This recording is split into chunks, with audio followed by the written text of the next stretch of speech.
Əgər fərqindəsənsə, bugünədək sənə başqalarının xəyanət etməsindən və başqalarının sənə xəyanət etməsindən bəhs edildi. Lakin insanın özünə xəyanət etməsindən bəhs edilmədi. Nədir bəs insanın özünə xəyanət etməsi, ümumiyyətlə öz xəyanət? Şəxsin öz inanclarına, dəyərlərinə, ehtiyaclarına və hisslərinə zidd şəkildə davranmasıdır.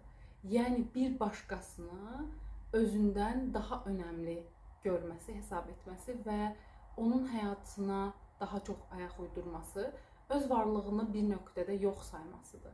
Fərq yoxdur bu insan kimdir. Əgər davamlı olaraq başqalarının sənə hörmətsizliyinə susursansa, əgər tez-tez biriləri səndən sui-istifadə edirsə və buna göz yumursansa, əgər başqa insanların səni incitməsinə qarşı çıxmırsansa, əslində bu nöqtədə özünə xəyanət edirsən.